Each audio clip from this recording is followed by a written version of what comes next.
तो जब मैंने अपना परिचय, मेरा नाम देवाशीष है और मैं लोक विज्ञान संस्थान पीएसआई पीपल साइंस इंस्टीट्यूट को रिप्रेजेंट करता हूँ। तो जहाँ तक मैंने अपने इंट्रोडक्शन में भी कहा कि हम लोग कई सारे गतिविधियों के साथ जुड़े हैं, कई सारे थीमेटिक्स, चाहे वो लाइवलीहुड हो, environmental quality monitoring, disaster mitigation वगैरह वगैरह। और विद इन लाइवलीहुड्स हम पिछले 3 दशक से जो हैं खासकर नेचुरल रिसोर्सेज की अगर हम बात करें ग्रामीण क्षेत्र में, और वो भी हिमालय के उत्तराखंड और हिमाचल प्रदेश में, और साथ में मध्य प्रदेश में पन्ना ज़िले में ट्राइबल कम्युनिटीज़ के साथ, ये हमारे जियोग्राफिकल एरिया है। और पिछले 2 दशक में हम लोग कभी भी ये नहीं सोचे थे कि हम एंटरप्राइजेस और एंटरप्रेन्योरशिप की बात करेंगे, क्योंकि ये हमारी स्ट्रेंथ रही नहीं है। तो हमारा फोकस, और क्योंकि हम बिल्कुल मार्जिनलाइज कम्युनिटीज़ के साथ काम करते हैं, अगर मैं उत्तराखंड की बात करूं तो हम उन किसानों के साथ काम करते हैं जो वहाँ पे 10 नाली, जो कि 1/5 ऑफ अ हेक्टर जितनी ज़मीन जो है ओन करते हैं, तो वहाँ पे फूड सिक्योरिटी और वाटर सिक्योरिटी की बात पहले आती है और लाइवलीहुड्स या एंटरप्रेन्योरशिप की बात जो है वो बाद में आती है। मगर जैसे जैसे काम पिछले 2 और खासकर 2013 के त्रासदी, उत्तराखंड में जो केदारनाथ की त्रासदी के बारे में आप लोग सब जानते हैं कि तो 2 क्लस्टर्स में हमने बागेश्वर और रुद्रप्रयाग में जब काम किया और खासकर किसानों के साथ कई इनोवेटिव एग्रोइकोलॉजिकल अप्रोचेस पे भी काम किया, तो प्रोडक्शन जब बढ़ा और ये नज़र में आया कि अब इसकी मार्केटिंग की भी ज़रूरत है। और एक समझ ये भी बनी कि जो की बात अभी हो रही थी कि जो युवा लोग हैं वो खेती के साथ नहीं जुड़ रहे हैं। तो एक तरफ जो एजेड हैं और खासकर जो महिलाएं हैं वो खेती का काम कर रहे हैं, और युवा वर्ग खेत के साथ अगर नहीं जुड़ना चाह रहे हैं, अपनी आजीविका का भी एक क्वेश्चन है। तो एक ये भी लगा कि क्या ऐसे कुछ प्रोडक्ट्स या सर्विसेज डेवलप किया जा सकते हैं जो युवा के इनकम को जो है बढ़ा सके, उनको आकर्षित कर सके आजीविका के साथ। और वहाँ हमें लगा कि ना केवल ग्रुप एंटरप्राइज, जो कि एक सवाल यहाँ पे ये भी था कि इंडिविजुअल एंटरप्राइज की ग्रुप एंटरप्राइज, तो कलेक्टिव एंटरप्राइज के माध्यम से क्या क्या संभावनाएं हैं। और तब जो है हमने लोकल कॉन्टेक्स्ट को परखा, और जैसे कि आपने एक फिल्म छोटी सी देखी कि कम्युनिटी बेस्ड टूरिज्म एक बहुत ऐसे रिमोट क्षेत्र में एक पोटेंशियल एरिया है, और जो कलेक्टिव एंटरप्राइज के माध्यम से बेहतर तरीके से हो सकता है। क्योंकि वहाँ पे अगर बुजुर्ग लोग या महिला लोग अगर खेती के साथ जुड़ के काम कर रहे हैं, तो युवा लोगों को अगर हम ट्रेनिंग दें तो वो अपना एक वेबसाइट क्रिएट करके कंप्यूटर की ट्रेनिंग दी जाए तो वो उसकी मार्केटिंग की सोच भी ला सकते हैं। कुछ लोग जो हैं जो ट्रैकिंग का काम कर सकते हैं, कुछ युवाओं को अगर ट्रेनिंग दिया जाए तो वो बर्ड वॉचिंग का भी काम कर सकते हैं। तो इस तरीके से हमें लगता है कि ज़्यादा ग्रुप, तो ये जो गैप है जो युवाओं के एम्प्लॉयमेंट की और जो इकोनॉमिक लेवल्स बढ़ाने की बात ही हो रही है, वो पूरी की जा सकती है। सो इस वजह से हम जुड़े हैं। और कम्युनिटी बेस्ड टूरिज्म एक हम लोगों का एरिया है एंटरप्रेन्योरशिप की अगर हम बात करें। दूसरा हमारा फार्म प्रोड्यूस को लेके है, मगर मैं उसमें अभी डिटेल्स में नहीं जाना चाहता हूँ। जहाँ तक चैलेंजेस की बात है, चैलेंजेस मेन रूप से जो शुभा जी ने बात रखी थी, मैं यही कहूँगा कि सबसे पहले मार्केटिंग की, कि अब कम्युनिटी बेस्ड टूरिज्म की हम मार्केटिंग कैसे करें। जो गांव में जो लोग बैठे हुए हैं वो कैसे इसकी मार्केटिंग करें, और उनका जो कंपटीशन है वो रिलीजियस टूरिज्म के साथ है, जो कि फिल्म में भी शायद बात हुई थी कि वहाँ पे ज़्यादातर 80% ऑफ द टूरिस्ट जो हैं वो तो रिलीजियस पर्पज से आ रहे हैं, और उनको तो अगर आप 100 रुपये रात को रुकने की भी जगह दे दे तो वो उसको अवेल कर लेते हैं, वो एक दिन रुकेंगे और चले जाएंगे। मगर जो होम स्टेज की हम बात कर रहे हैं, उनको खाने खिलाने की बात हो रही है, उनको वहाँ की कल्चर समझाने की बात हो रही है, वहाँ फार्म प्रोडक्शन की बात हो रही है, तो उनके खर्चे भी ज़्यादा होंगे। तो ये जो कंपटीशन है उसको कैसे जो है उसके साथ संघर्ष करें, और उसके लिए इसका प्रचार प्रसार कैसा करें, कॉस्टिंग क्या रखें। अभी शुभा जी पिछली बार जब आई थी तो यही बात हुई थी कि आपकी कॉस्टिंग तो बहुत कम है। अभी मैं होके आया हूँ बागेश्वर एक क्लस्टर में, जहाँ मुझे 300 रुपये ही रात का देना पड़ा, जो मुझे लगा कि बहुत ही कम है। ये कैसे अपने, जबकि मतलब 1 कटोरा घी मिल रहा है, मंडवे की रोटी मिल रही है, 2 किस्म की सब्जी मिल रही है, and the kind of I mean it's basically कि you are in a family. तो इसकी कॉस्टिंग जो है कैसे की जा सके। और तो मार्केटिंग और कॉस्टिंग और ब्रांडिंग, ये मुझे लगते हैं कि चैलेंजेस हैं।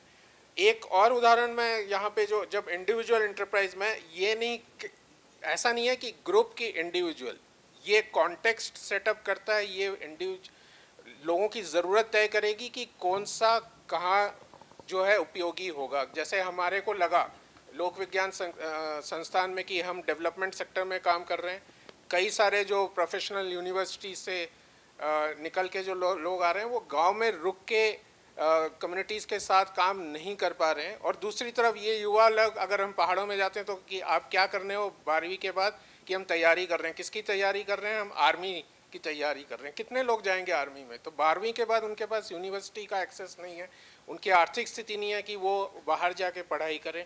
तो हमने ये सोचा कि इसको भी क्यों ना ब्रिज करें। वहाँ पे हमने इंडिविजुअल्स को पकड़ा, उनका हमने स्क्रीनिंग की, उनके स्कूलों के माध्यम से, उनके जो ग्राम पंचायत के माध्यम से, जो विलेज लेवल इंस्टीट्यूशंस हमने तैयार किए थे, और उनका 10 महीने का हम लोग अब डेवलपमेंट प्रोफेशनल्स कोर्स चलाते हैं, जो वहाँ से ये 10 महीने के कोर्स के बाद डेवलपमेंट प्रोफेशनल्स निकल के आते हैं। Then they can join organizations like PSI and serve for their or some other communities. So that is also an enterprise, and it is on an individual basis, and it works out very well for the purposes that we are involved in.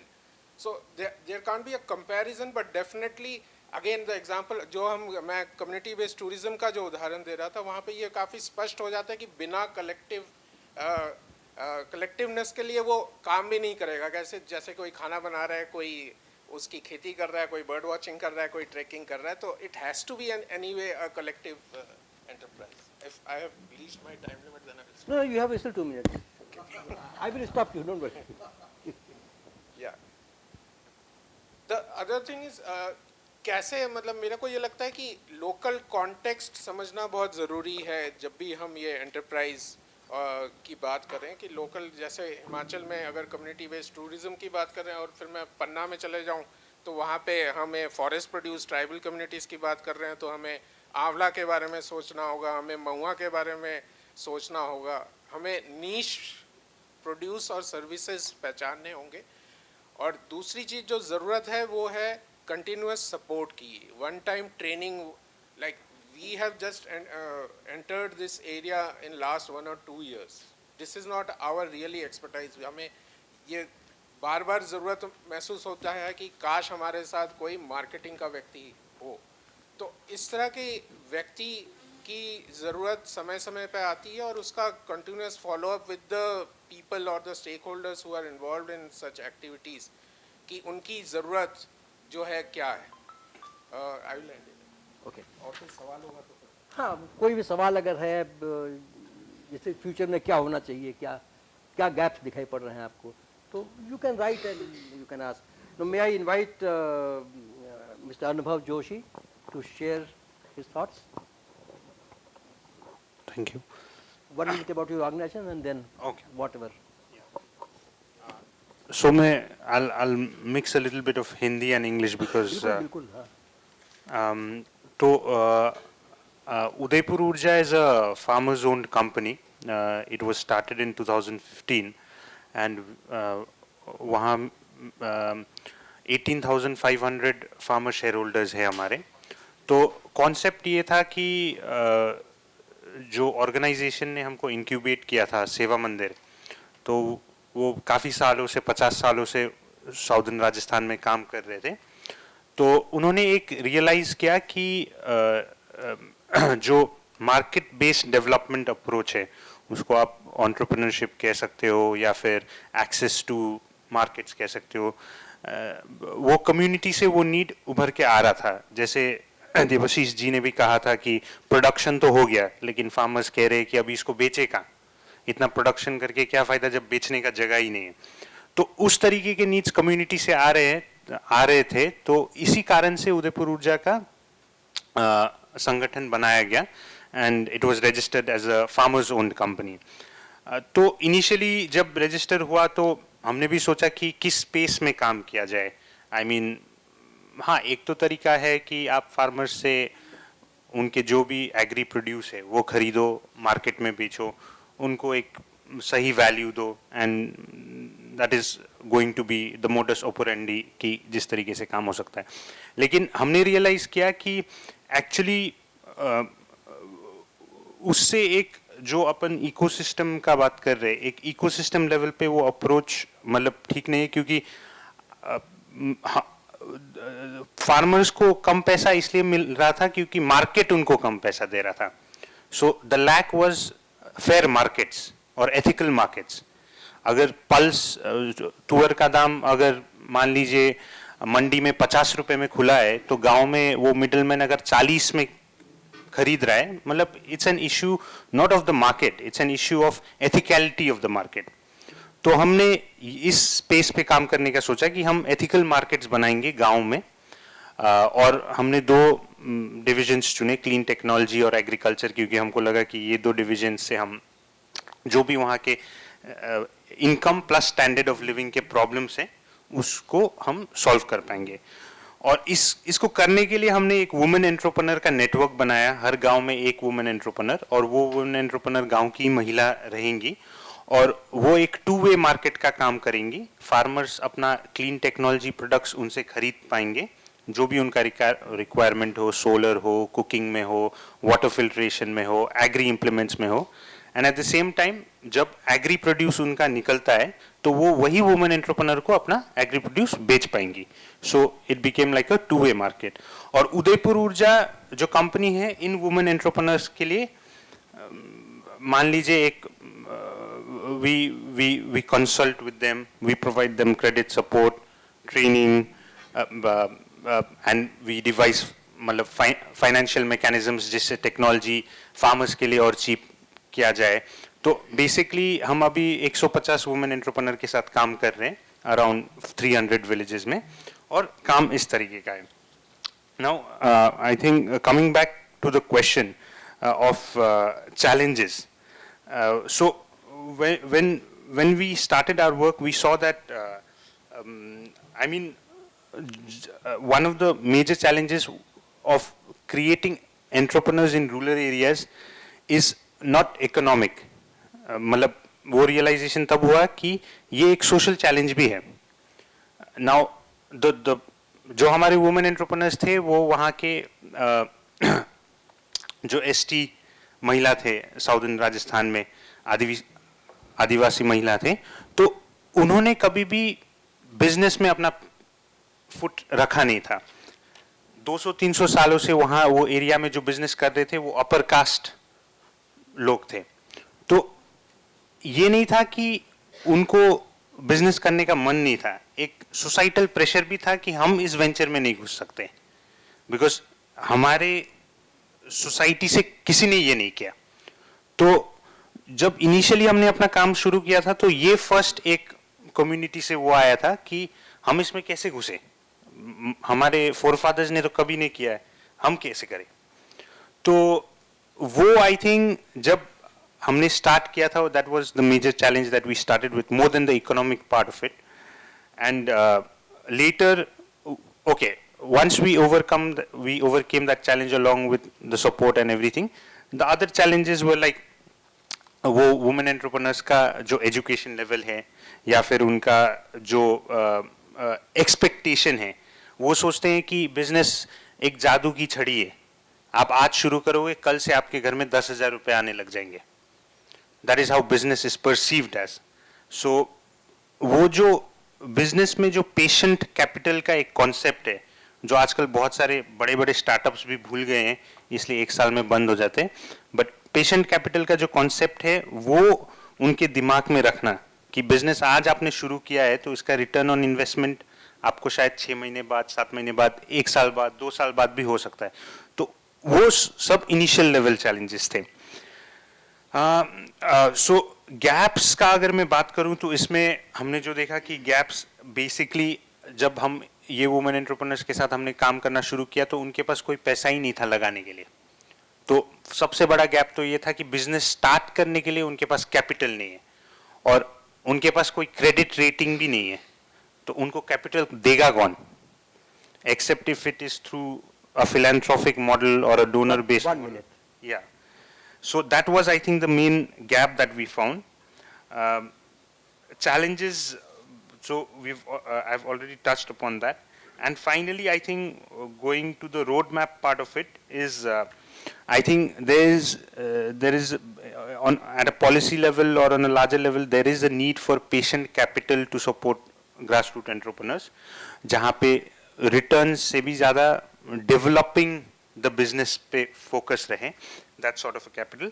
And secondly, I think the concept also has to be that there has to be symbiosis between grassroots and social enterprises. I mean, grassroots cannot function completely on their own because there are certain market demands that maybe I was listening to Naveen ji when you were saying that there are a lot of social enterprises with जहाँ पे लोग एक certain skill set से आते हैं, तो ये दोनों का combination से ही ये दोनों शायद survive कर पाएंगे, तो उस type का एक model मतलब हम सोच रहे थे, तो yeah, I think that's it. Thank you very much, Mr. Joshi, Mr. Koshiyani. Mr. Koshiyani is here this side.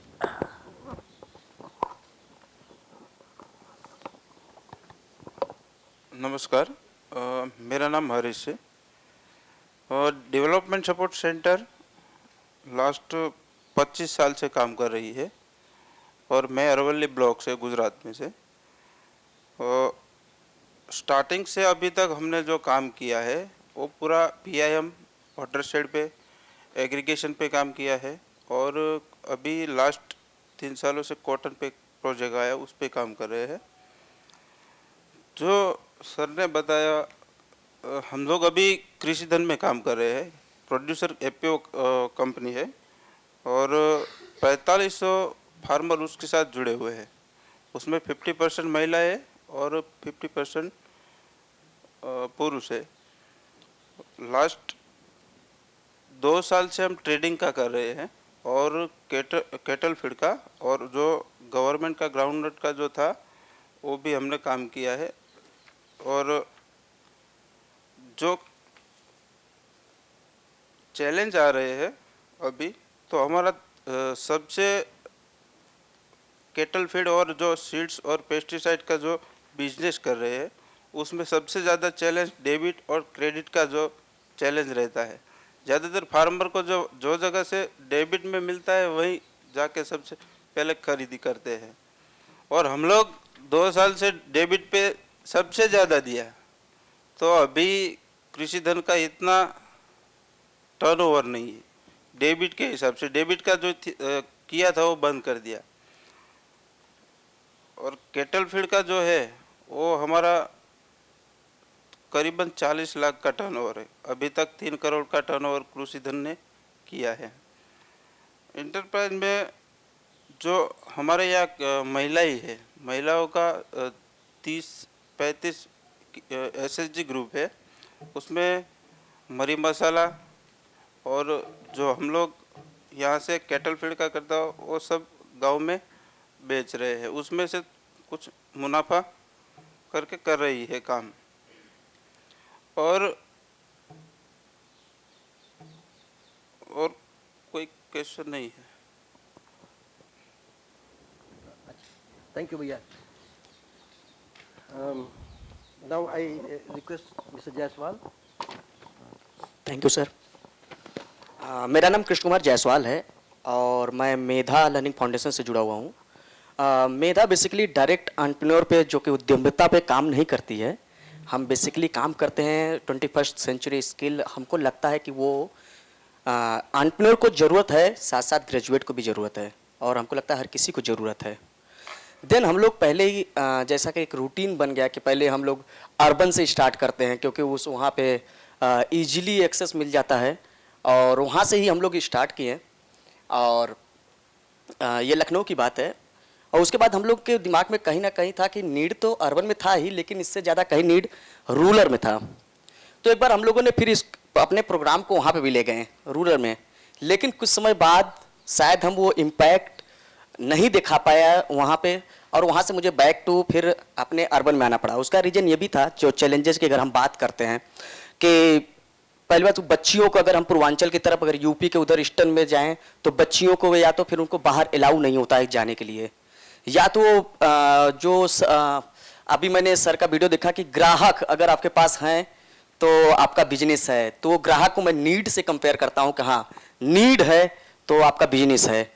तो बिल्कुल वही तो वहाँ पे जो इम्पैक्ट की बात करें कि बच्चे ना तो बाहर जाना चाहते थे या फिर 10 से 12 हज़ार की नौकरी पे कोई नोएडा या दिल्ली या कहीं वो मूव नहीं करना चाहता था, फिर उन बच्चों के लिए क्या करें? वो बच्चे जो 20-20 किलोमीटर साइकिल चलाकर आते हैं और अपनी पढ़ाई का जो फीस होता है वो भी खुद पे करते हैं, कहीं लेबर वर्क करके या कहीं इस तरह करके, तो आखिर हम उनसे क्यों वो क्यों नहीं कनेक्टेड हो पा रहे हैं? हम एक ट्रेंड देखे हैं कि अक्सर अगर एंटरप्रेन्योर की तरफ देखें, उद्यमिता की ओर देखें, तो अक्सर या बहुत पढ़े लिखे लोग इसमें आते हैं या तो कॉर्पोरेट से बैक होकर आते हैं। लेकिन क्या वो क्षेत्रीय जो कि एक हमारा गोइंग वर्नाकुलर है, हमको लगता है वही कि क्या वो जो क्षेत्रीय वाला जो जमीनी बच्चा है या जो जमीनी वो लोग हैं क्या वो ऊपर आ पा रहे हैं? उनके लिए कोई मायने नहीं रखता। हमारा जो एक्सपीरियंस रहा कि इनक्यूबेशन या क्या या कितने लोग को हम इनक्यूबेट कर पाए। देन हम लोग बच्चों को जो लाइफ स्किल तो देते ही हैं। एक प्रोग्राम हम लोगों ने अभी जस्ट पायलट कर रहे हैं तो बहुत ज़्यादा इम्पैक्ट नहीं दिखा पाते हैं, लेकिन हाँ उसका जब हम उसके सपने के बारे में सोचता हूँ तो शायद लगता है कि हाँ कि वो एक बार फिर से क्षेत्रीय एरिया में जाने का एक बड़ा अच्छा उसका तरीका रहा। हम लोगों ने टीमप्रेन्योर करके, जो कि आप कह सकते हैं सोलोप्रेन्योर, जो इंडिविजुअल की बात करते हैं कि क्या उन बच्चियों का आखिर जो बाहर नहीं जा सकती या जो बच्चे बाहर नहीं जा सकते क्या उनका लाइफ वहीं खत्म हो जाता है, या वो उनको कैसे हम जोड़ पाएं? क्योंकि 70% 60 से 70% लगभग आबादी जो है टियर 2 और टियर 3 सिटी में रहती है। तो जब तक अगर वो उद्यमिता की ओर नहीं आएंगे तब तक हमको नहीं लगता कि वो ये सारी चीजें या हम बहुत बड़ी बड़ी फैंसी वर्ड बोलते जाएं वो जस्टिफाइड होगा। देन हम उनके लिए, उन बच्चियों के लिए बेसिकली हम काम कर रहे हैं, उनको लाइफ स्किल तो दे ही रहे हैं कि उनका क्लासरूम मतलब कि कोई भी जरूरी नहीं है कि वो ग्रेजुएट हो या फिर कोई भी हो, क्योंकि अगर हम बनिए की बात करें वहाँ शिक्षा की बड़ी कमी होती है, लेकिन उनसे अच्छा कोई बिजनेस, उनको कोई मॉडल नहीं देखना होता है, उनको कोई हम शिक्षा नहीं देते। क्योंकि मैं खुद बनिए के घर को हूँ तो मुझे पता है, मुझे कभी ये नहीं सिखाया गया कि हाउ टू सेल, वो हमारे रगों में है, मैंने देखा है उसको कि हाँ कि कैसे बेचा जाता है या कैसे क्या है। तो वो क्षेत्रीय वाले की अगर हम बात करें कि एक बच्चा की हम बात करते हैं, कि एग्जाम्पल लेता हूं कि एक बच्चा था और वो उसके जो पिताजी थे वो अर्ली तौर डेथ कर गए थे, तो जिसके कारण उसकी शिक्षा प्रभाव पड़ा और उसके मामा जी ने उसको पढ़ाया। जब उसके मामा जी पढ़ाया तो होता है कि कभी ना कभी जब पैसे मांगते हैं कितने दिन वो लगाव नहीं हो पाता जो हमारे पेरेंट्स अगर खुद हमको देते हैं। देन उसने वो सोचा कि वो MBA उसमें कर रहा था, लेकिन उसके मन में कहीं ना कहीं खटक रहा था कि आखिर ये पैसे हम उनको कैसे दें। तो वही नीड की जो हम बात कर रहे हैं, वही नीड से वो शायद एंटरप्रेन्योर बना और उसने एक चाय की दुकान खोली। उसने उस चाय जी PM की बात हम नहीं कर सकते सर, वो क्योंकि अलग बात हो गया और पॉलिटिकल व्यू अलग हो जाती है। तो हमको लगता है उसके बच्चे के लिए नीड, और आज वो कानपुर में 21 तरीके का चाय बेचकर और वो खुद अपना जमीन खरीद चुका है और अपने सारे क्या कहते हैं सपने पूरा कर रहा है, और MBA तो छोड़ दिया खैर उसका। हाँ, तो मुझे लगा कि वो होता कि नीड जो होता वो उनके लिए बड़ा फायदा। अगर हम ग्रास रूट के चैलेंजेस की बात करें, हम उनको अगर काश वो पैकेजिंग सिखा पाएं। अगर हम गुड़ की बात करें, अगर गन्ने की खेती करता है किसान और वो गुड़ बनाता है और उसको 20 रुपए किलो के दाम में एक बनिया ले लेता है, क्या हम उसको पैकेजिंग सिखा सकते हैं कि वो 100 ग्राम या 250 ग्राम का बेचकर वो एक उसका बच्चा जो कि बाहर जाना चाहता था लेकिन नहीं जा पाया, क्या वहीं पर वो 4-5 लोग को नौकरी दे सकता है? अगर वो वहां पे अगर वो 4-5 लोग को नौकरी दे रहा है तो उसके लिए वही बेटर होता है। और हमको लगा तभी हमारा ये आगे बढ़ सकते हैं। हम बड़ी बड़ी बातें करें, हम बड़ी बड़ी चीजें करें, वो सब निरर्थक होगा। देन वही कि पैकेजिंग, वो अगर हम बात करें शहर में वही गुड़ की बात करें, या फिर हम क्या कोल्हू की तेल, अगर ऑर्गेनिक खेती की, इन सब सारी चीजों की हम बात करते हैं कि हम लोग अगर बात करें कि हाँ कि हमको ये नहीं है, आजकल ये है, सारा चीजें प्रॉब्लम है, हर कोई ऑर्गेनिकता की तरफ बढ़ता चला जा रहा है, तो क्या हम वो कोल्हू का तेल जो आजकल हमने कल एक पैकेट में देखा, उस पर लिखा था कोल्हू का, शुद्ध कोल्हू का तेल, तो हमको लगा ये तो कहां बचा है कि एक बैल वो जो घूमता था और तेल उससे पेरता था। क्या हम उस ग्रामीण क्षेत्रों से क्या उसको हम ऊपर कर सकते हैं? क्या उसके बच्चे को कहीं हैंड होल्ड कर सकते हैं कि वो करीब और उस तेल को उसको पैकेजिंग कैसे करो बाहर के आ पाए? Thank you very much Jaiswal साहब। श्वेतांबरा, योर कॉल प्लीज। हेलो, मेरा नाम श्वेताम्बरा है और मैं यहाँ पे उर्मुल को रिप्रेजेंट कर रही हूँ। उर्मुल 1984 से अपना जर्नी स्टार्ट किया था हेल्थ को लेके, फिर हेल्थ के साथ उन्होंने चिल्ड्रन राइट्स पे काम किया, फिर लाइवली स्टॉक पे काम कर रहे हैं, चाइल्ड नॉट ब्राइट्स पे काम कर रहे हैं, और इसके साथ हम लोग अपना एक IGP सिस्टम चलाते हैं जिसमें हम लोग कशीदा के साथ काम करते हैं। कशीदा में हमारे साथ 4000 वुमेन आर्टिशन जुड़ी हैं जिनके हम लोग रोज़ का काम देते हैं उनको करने के लिए। तो स्टार्टिंग में हमारी जर्नी 1984 में उर्मुल की स्टार्ट हुई थी। तो उसमें जो हमारे CEO हैं अरविंद ओझा, वो एक गांव में गए थे हेल्थ को देखने कि वहाँ पे हेल्थ को देख के वहाँ की औरतों को हेल्थ के कैसे सुधारा जा सकता है, उनको खाना कैसा दिया जा सकता है। तो उन्होंने अपने घर पे देखा था एक औरत अपनी शादी का कपड़ा टांगी हुई थी बाहर जिसमें बहुत सुंदर कशीदा किया गया था। तो जैसे कि अब हम लोग का जो कैंपस है वो बॉर्डर के पास है जहाँ से पाकिस्तान से लोग माइग्रेट होके आए, तो वहाँ उन लोग को बहुत अच्छी एम्ब्रॉयडरी आती थी। तो हमारे जो CEO थे वो सोचे कि क्यों ना हम इसको एक रोजगार बनाए, क्यों ना हम उनको ट्रेनिंग देके वो काम आगे बढ़ाया जा सके। तो हम लोग स्टार्टिंग में सिर्फ 5 महिलाओं के साथ जुड़े थे और आज हम लोग 3000 से प्लस औरतों के साथ जुड़े हुए हैं। तो ये हमारा एक वो रूरल एंटरप्रेन्योरशिप का वो हमारा एक पहला दौर था जिसमें आज हम लोग उनके साथ काम कर रहे हैं, हम उनको ट्रेनिंग करवा रहे हैं। ट्रेनिंग में भी हमारे साथ अभी हम लोग 36 विलेजेस नए विलेजेस में काम कर रहे हैं जहां लोगों को कुछ नहीं करना आता। हम लोग उनको टाई डाई सिखाते हैं जो कि बहुत बेसिक है, जिसके तौर पे वो अपनी आमदनी कमा सकती हैं। तो वैसे इस क्लस्टर में एक हम लोग ने टाई डाई करवाया था, उसमें एक और लड़की है गुलशन करके, वो 18-19 साल की है और वो आज के दौर पे एक एंटरप्रेन्योर बन गई। इतना अच्छा डाइंग करती है कि हमें खुद डायर के पास जाने की ज़रूरत नहीं होती है। वो अपने गांव की सारी औरतों का दुपट्टा जो चुन्नी होता है उसको डाई करती है। वैसे हमारी अभी एक लक्ष्मी जी हैं जो यहाँ इसके पहले इरमा में आई हुई थी, उनको बहुत फाइनेंस और स्टॉक एंट्री का शौक है, तो वो शुभा जी के साथ मिलके सब काम सीखा और आज वो हमारा पूरा IGP का स्टॉक बैलेंस करती हैं और सारी ट्रेनिंग देखती हैं। और फिर हमारे साथ सबसे बड़ा चैलेंजेस यही था कि हम लोग बहुत सेक्टर में काम कर रहे हैं बट हम लोग कभी भी इकट्ठा होकर उनको उस ट्रेनिंग को लेके उनको कॉस्टिंग के बारे में नहीं समझा पाते थे कि हमारी हर एक चीज़ की अलग कॉस्टिंग होती है। तो अभी की ट्रेनिंग में जैसे अभी लास्ट टाइम हमारे कुछ लोग आए थे इरमा, फिर यहाँ से शुभा जी गई थी उर्मुल, तो हमारा वहाँ पे 2-3 दिन का सेशन हुआ था जहाँ पे उन लोग को बिजनेस मॉडल के बारे में समझाया गया कि जो लोग अपना खुद का कर रहे हैं अभी एंटरप्रेन्योर, उनको कैसे आगे बढ़ाया जाए। अगर उनको कोई दिक्कत आ रही है तो वो छोटे छोटे आजकल आप बैंक्स भी लोन देने लगे हैं, या तो ये आके उर्मुल से हेल्प मांगे, तो उन पर उनसे बातचीत हुई है और सबसे पहले उनका तो GST का वो मामला सॉल्व हुआ, क्योंकि बहुत सारे हमारे साथ भी होता है कि हम लोग जिनको अपना मार्केटिंग के लिए देते हैं कि जाओ आप एग्जीबिशन में हमारा सामान बेचो, उनको GST के बारे में समझ ही नहीं था, तो वो अब GST का भी ये कर पा रहे हैं। वो रोड मैप में तुम्हें को ऐसा लगता है कि एक रोड मैप ऐसा होना चाहिए जितने भी रूरल आर्टिशंस हैं जो भी कोई भी काम कर रहे हैं उनको एक ऐसा प्लेटफॉर्म या तो ऑनलाइन दे दिया जाए जहाँ के सारे आर्टिशंस उस प्लेटफॉर्म पे अपनी सामान रख पाए, वो कोई भी हो, बट हाँ उनके साथ कोई ना कोई ऐसा व्यक्ति हर एक ऑर्गेनाइजेशन का जुड़ना चाहिए कि वो सामान वो ऑनलाइन बेच पाए। Thank you so much, Shwetambara ji. Now see, we have heard these 5 presentations. To me, what emerges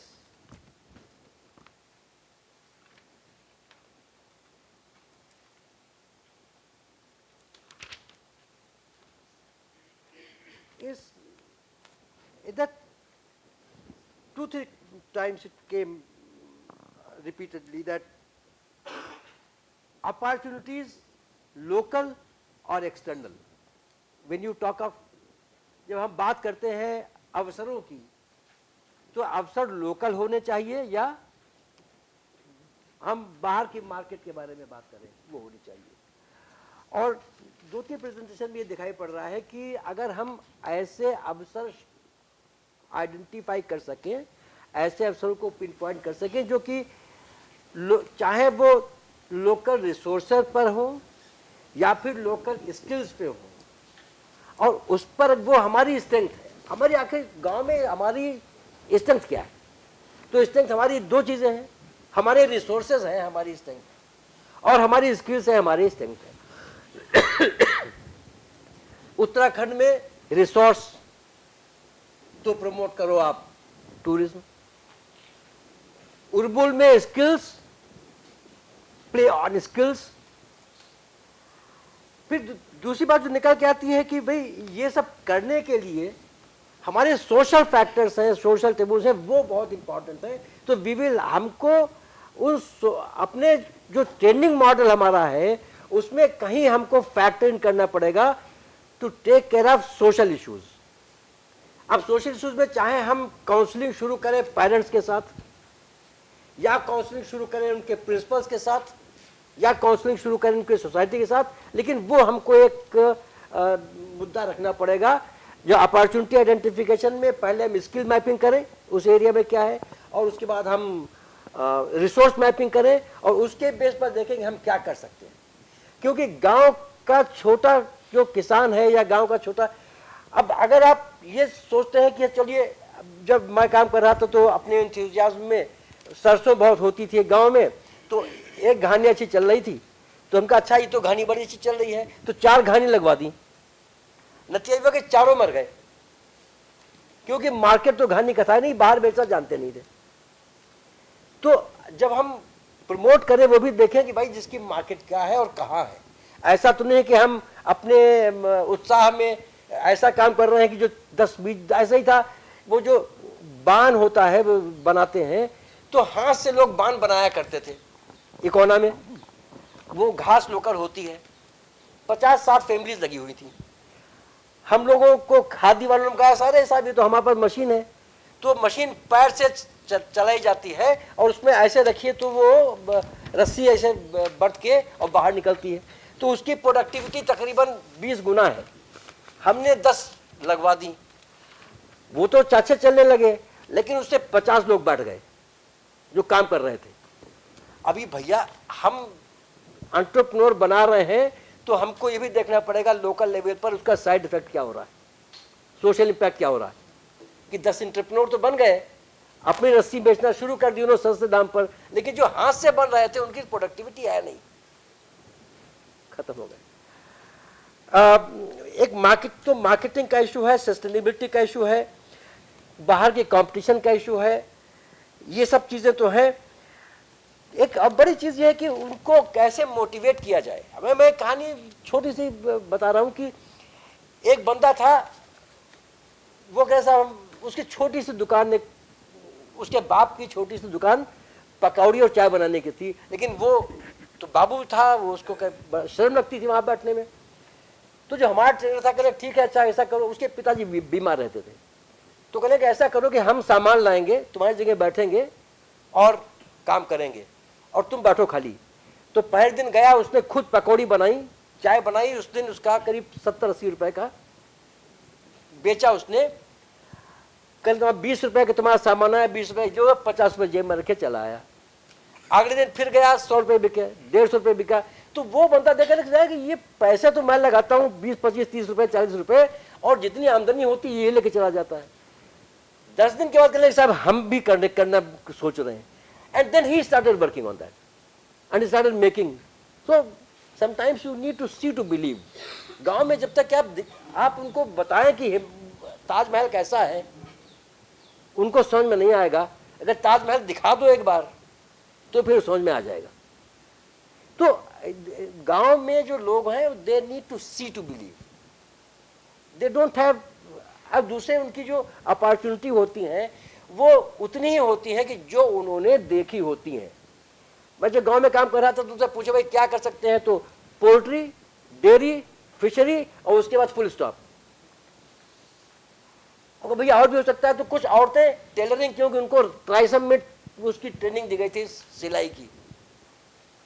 तो जो देखा है तो उसको हमारे ख्याल से ट्रेनिंग प्रोग्राम में आपको करना पड़ेगा कि उनको एक्सपोजर टू मार्केट, कि भाई 3 के अलावा भी कुछ है।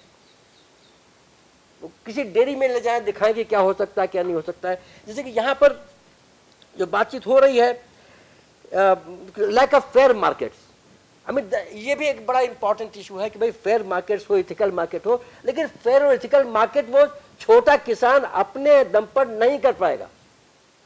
उसके लिए या तो कोई सोशल एंटरप्राइज हो या कोई एक जागृत एनजीओ हो, वो इंटरवेंशन करे, वो उसको एग्रीगेशन करे और एग्रीगेशन के बाद उसका वो मार्केट में खड़ा हो। हालांकि वो APMC एक्ट और क्या क्या एक्ट है वो कैसे करेगा वो मुझे पता नहीं है ज़्यादा, लेकिन एक मुद्दा आता है कि एग्रीगेशन जब तक नहीं होगा तब तक ये नहीं हो सकता है। आपने तो बड़ा अच्छा ये काम कर रहे हैं। सोशल फिर कैपिटल और क्रेडिट का एक इशू अभी भी है, वो गवर्नमेंट की तमाम स्कीम्स हैं लेकिन वो इशू अभी रहता है। तो कैपिटल को कैसे एक्सेसिबल किया जाए और कैसे हम लोगों को आगे बढ़ाएं। डेबिट क्रेडिट का जो NGOs कुछ काम करते हैं, मार्केटिंग में पहुंचे हैं, अब उनके पास किसानों को देने के लिए फॉरवर्ड ट्रेडिंग के लिए पैसा नहीं है, लेकिन वो आढ़तिया के पास फॉरवर्ड ट्रेडिंग के लिए बहुत पैसा है। वो तो आपको ख़त्म कर देगा, नहीं आपका उसको फेस नहीं कर पाएंगे। तो उसका क्या कर सकते हैं? क्या आपको कोई बैंक या कोई फाइनेंशियल ऑर्गेनाइजेशन ऐसा दे सकता है कि भाई ठीक है आपको हम लोन देते हैं, short term loan of 2 months और 6 months एट रेगुलर रेट्स, जिससे कि हम किसानों को पैसा दे सकें, उनको खरीद सकें उनकी आप जो भी प्रोडक्ट है, और उसको मार्केट में हम एक अच्छे दाम पर बेच सकें। तो ये कुछ जो इश्यूज हैं वो अब कभी पैकेजिंग की बात है कि कैसे हम बेचें, वो मार्केटिंग का ही पार्ट है। हालांकि मैं ये समझता हूं कि अगर रूरल एंटरप्रेन्योर को तैयार करना है तो मार्केटिंग से ज्यादा उनको फोकस करना पड़ेगा सेल्स पर। Marketing is a big word, वो उसकी ब्रांडिंग करना और उसकी पोजीशनिंग करना और ये सब बातें अभी तो भाई साहब जो उनके निश क्षेत्र में वो काम कर सकता है, वरना तो अभी मार्केटिंग आप कर रहे हो वो अमेजन वाला बेचेगा, वो अमेजन से कैसे कंपीट करेगा? अमेजन से नहीं कर सकता। तो वहां के लिए हमको कोई तरीका दूसरा निकालना पड़ेगा कि जो हम मार्केटिंग की बात करें। और फिर ये एक बड़ी अच्छी बात है कि हमको कोई एक प्लेटफॉर्म बनाना चाहिए, गवर्नमेंट को बनाना चाहिए, जैसे कि अभी स्टार्टअप के लिए बन गया है, कि जो प्लेटफॉर्म हो जिस पर कोई भी आर्टिजन हो वो अपना प्रोडक्ट रख सके और उसको ऑनलाइन सेल कर सके। हम लोगों ने कोशिश की थी तो इंटरनेट नहीं था, लेकिन कुछ पोस्ट ऑफिस के साथ हम लोगों ने कुछ काम किया था कि वो पोस्ट ऑफिस से जाकर के हम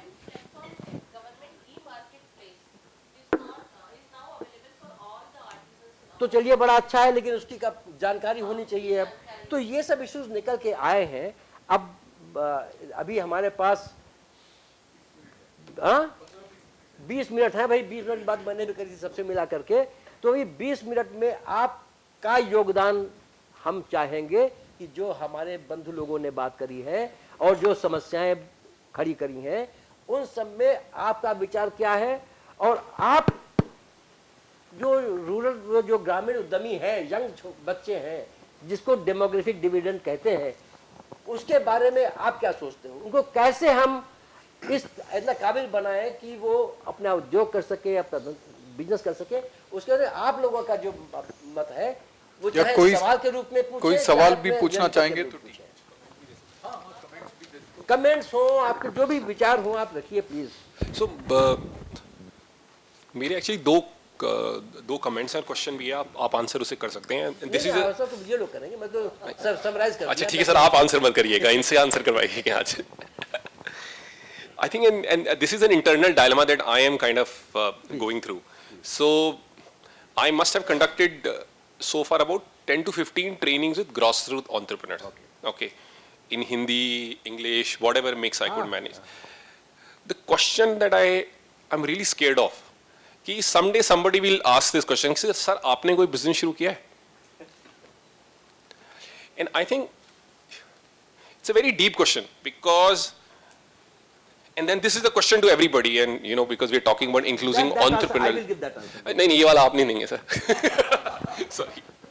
So I think मेरे को कहीं ना कहीं लगता है कि the way we are building, the way we are thinking of this entrepreneurial ecosystem, we are thinking in a very techno-managerial way. You know, this is how academic institutions will build it. This is how professors kind of build it. Because inherently that entrepreneurial thing is missing. And what is entrepreneurial thing? The basic difference between me and entrepreneur is that this person does not have a certain income. Yeah. So if something goes down, he will lose his shirt. in the game. He's really taking risk. You know, I was conducting a workshop with an organization called Solidad, something like that. And I asked everybody who was promoting enterprises, I said, can you tell me why you have not started a business so far? And everybody said very happily, no, it's very, very risky. I'm very scared. I don't have a capital. And now kind of think of a person who has 10 times less capacity than you, who's not पढ़ा लिखा, who doesn't have capital. आप business शुरू करेंगे, आपका fail हो गया तो आपके पापा मदद कर देंगे आपकी, मतलब you'll always have a job. So I think the one thing is that we have to turn this on its head. It cannot be driven by people who have not started their own businesses, who have not seen what risk is. Like, what does it feel when you're not able to get a stable income every month? You know, in some conference somebody said, you know, this is a very, very interesting thing, that everybody in the conference is talking about creating entrepreneurs, whereas all of us are getting salaries. So ये सोचने की जरूरत है, मुझे लगता है ये entrepreneurial ecosystem जब हम बना रहे हैं, तो और आप आंसर भी कर सकते हैं. So this is the most scariest question that I worry about. And to get over that, I have promised myself that I'm going to start 2 small businesses this year and learn, and so that I can answer. हाँ, मैंने भी एक छोटा business शुरू किया, इसमें ये मुश्किलें आती हैं. एक जो दूसरा मुझे जो चैलेंज लगता है इस एंटरप्रेन्योरल इकोसिस्टम में, वो ये है कि जो हमने इरमा में कभी बहुत पहले पढ़ा था, it's called the principal agent kind of a dilemma, which essentially means that in our work, our principals are the people who are giving us the money. We are the agent, and the beneficiaries are really, and because of this dilemma, principal agent dilemma, what is happening is that once the training is done and everything is done, and whatever other support is provided, there is almost like a hands-off kind of an approach, and that gets reflected back through the entrepreneurs that you bring in. So, like, of the 15 trainings I've done, in at least 7 to 8 trainings, हर बारी मुझे जो लोग participant होते हैं बहुत खुश दिखते हैं, ठीक है, उनको कोई टेंशन नहीं है कि उनका बिजनेस कैसे बढ़ेगा.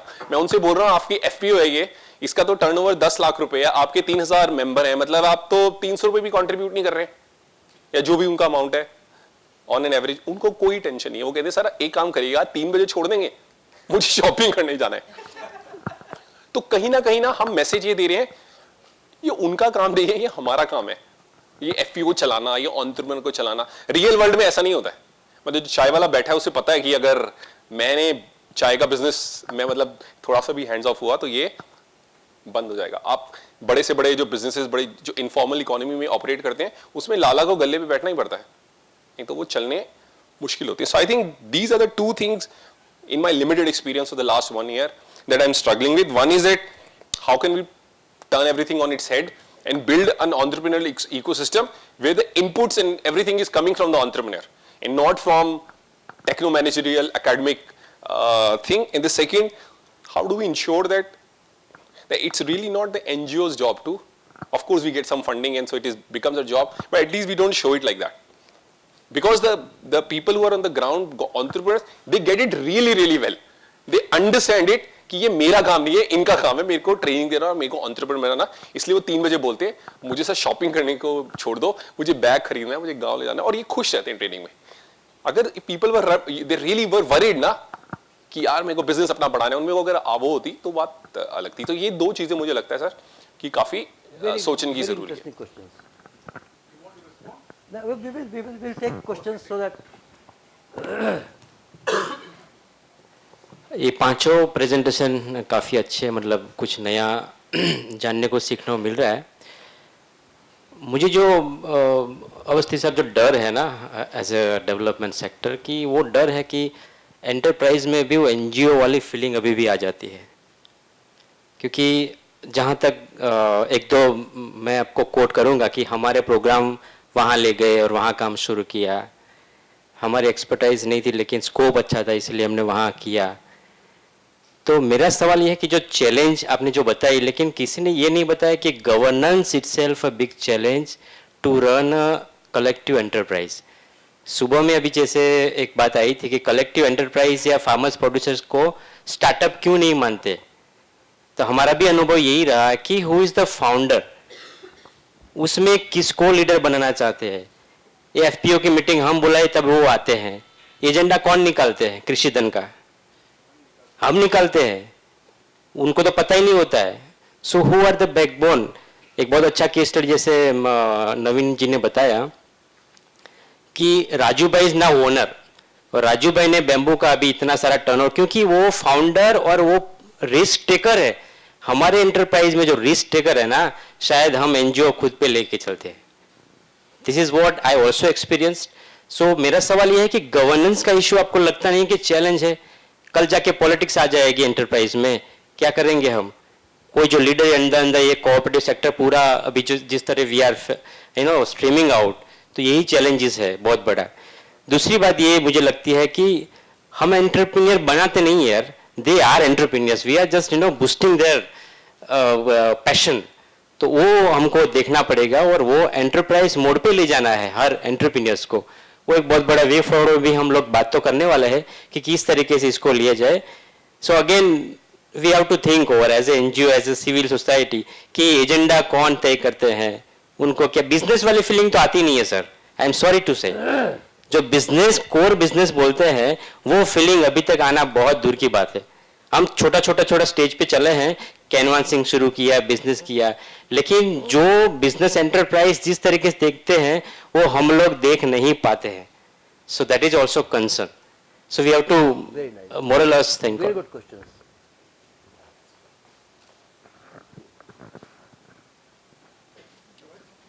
हाँ प्लीज. तो जैसा कि मैंने कहा कि शुभ और राहुल के साथ हम कुछ गांव-गांव में जाके ट्रेनिंग करते हैं, तो मेरे को एक प्रकार का एक डर भी है. जब से ट्रेनिंग शुरू की है, मैं 3 साल से राजस्थान के गांव में काम कर रहा हूँ और मैंने वहाँ पे लोगों के बीच में बहुत एकता देखी है. मैंने आप किसी के भी घर में जाके रोटी खा सकते हो, आप कहीं भी सो सकते हो. It is like the entire village is like a family. Then when we talk of doing business and मेरे को ऐसे थोड़ा एक डर लगता है कि when we become very profit oriented, क्या ये लोग जैसे सुबह नवीन बोल रहे थे कि हम कुछ एक्सट्रैक्टिव इंडस्ट्री में तो नहीं चले जाएंगे, या फिर जो ये इतनी स्ट्रॉन्ग सोशल कैपिटल जो भी गांव में है, क्या ये टूट जाएगी? मतलब मैं आप सबसे जानना चाहूँगा कि आप लोग के क्या विचार हैं. मुझे ऐसे लगता है कि अगर हम एक कलेक्टिव एंटरप्राइज क्रिएट करें तो शायद ऐसी समस्या ना आए. तो आप लोग थोड़ा इस पे रोशनी डालें. I think just a couple of observations, and one is very closely related to what you just finished with. I think I'm sorry, I will probably be partly talking something trained only as an academician. I've never done grassroots level work. Sorry for that. But I think we really need to understand our starting point. What is our starting point and where we want them to reach? That is partly because we have not really decided where, what is the medium long-term view of development thinking that we have. And if we don't have that, I think we probably may keep doing several of these things. Some of them may work. Let me say that maybe some of them may work even independent of that also. Even if you've not done it, it would probably, many of them would have worked. So we really need to also understand where are we starting from, for whom and for what, in what larger context. Unless we have that in mind, I think our link to people will be very, very limited. And I'll just make two quick points. One, in that case, I would say that any organization which works only in a limited place or for a specific work activity probably may have limited outcome. And I'll give the example of a KRSP. If you have a larger limit with you, center with you, then you will have much more space with the people over there. If you go with only one idea, only one area, then your scale is becomes very limited, and therefore, if that fails, then you probably have nothing else to give. And the really last point is we need to talk about. When we say NGO, I think we have to have an organization. We need to understand the organizational context within which this activity we want to support. And that is also a somewhat macro, larger context. And we have to have that in mind. Otherwise, I think we may help some of them, and some of them would have been helped even independent of us. But we are probably not reaching out in the long term.